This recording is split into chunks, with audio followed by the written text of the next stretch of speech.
বন্ধুরা, কাল যে ভোগ দিয়েছিলাম আমি ভোগ দিচ্ছি। তো আমাদের পাশে তো ভিডিওটা দেখতে থাকো, আর চলো আমরা দেখাচ্ছি কীভাবে দেখাচ্ছি।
তো এই সেই বন্ধু আমরা এখানে চলে এসেছি মায়ের কাছে, মা বাইরা কালী মাতার মন্দিরে।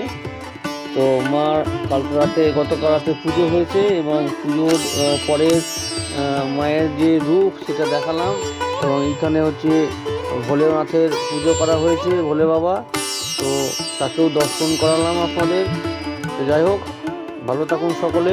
আর এইখানে বলির যে হচ্ছে বলি দেওয়ার জন্য এখানে করা হয়েছিল কাঠামো আর কি, সেটা দেখালাম। তো এই হচ্ছে প্যান্ডেল আর এই হচ্ছে আয়োজন ছিল। আর এখানে সকলকে হচ্ছে কমিটির তরফ থেকে যে পথচারীদের হচ্ছে বা দর্শনার্থীদের এখানে ভোগ বিতরণ করা হচ্ছে বাইরে টেবিল লাগিয়ে আর কি। এই যে দেখতেই পাচ্ছেন যে টেবিল লাগিয়ে এখানে খিচুড়ি ভোগ অর্থাৎ অন্নভোগ এখানে দেওয়া হচ্ছে সকলকেই, যারা যারা এখানে আসছে আর কি দেখতে, মাকে দর্শন করতে। পথচারীরা বিভিন্ন রাস্তাঘাটে যারা চলাচল করছে তারা এখানে এসে ভোগ নিয়ে যাচ্ছে এবং খেয়ে যাচ্ছে। আর যারা হচ্ছে কুপন কেটেছিল 1 টাকার কুপন, সেই কুপনের হাড়ি যেমন আমরা কেটেছিলাম গতকাল রাতে কুপন দেখিয়েছি আগের ভিডিওতে, তো সেই কুপনের যে হাঁড়ি, সেটা অন্নভোগের মায়ের অন্নভোগ যেটা, সেটা নিতে আসছিলাম এখানে। তো নিয়ে আমরা কিন্তু এখন ঘরে যাব। বন্ধুরা, যে বয়রা কালী মাতার পুজো হয়েছে গতকাল রাত্রে, তো আজকে আমরা ভোগ দিয়েছিলাম কুপন। সেই কুপন দিয়ে এখানে ভোগ নেওয়া হলো। অন্নভোগের হাঁড়ি দেওয়া ছিল কুপন 101 টাকা, তো সেটা নেওয়া হলো এবং মাকে দর্শন করলাম। আর এইভাবে ভিডিও দেখো আর প্রত্যেকটি ভিডিও দেখো। আর যদি ভালো লেগে থাকে অবশ্যই সাবস্ক্রাইব করে রাখো আর লাইক কমেন্ট শেয়ার করতে বলো না। এই হচ্ছে অন্নভোগের কুপন। এই যে হাঁড়ি 101 টাকা দিয়েছিলাম কালকে রাত্রে। কালকে একটা বড় অমাবস্যা ছিল, অনেক জায়গায় পুজো হয়েছে, বড় বড় সব মায়ের পুজো হয়েছে বড় অমাবস্যার জন্য। তো আমরা এসেছিলাম, তো এখন যাচ্ছি। তো তোমার সঙ্গে থাকো আর পরবর্তী ভিডিওগুলো আমার অপেক্ষা থাকবো। তো আজকে কিন্তু এতটুকু ভিডিও ছিল বন্ধুরা। তো এখানে সমাপ্ত করছি। সবাই ভালো থেকো, টাটা।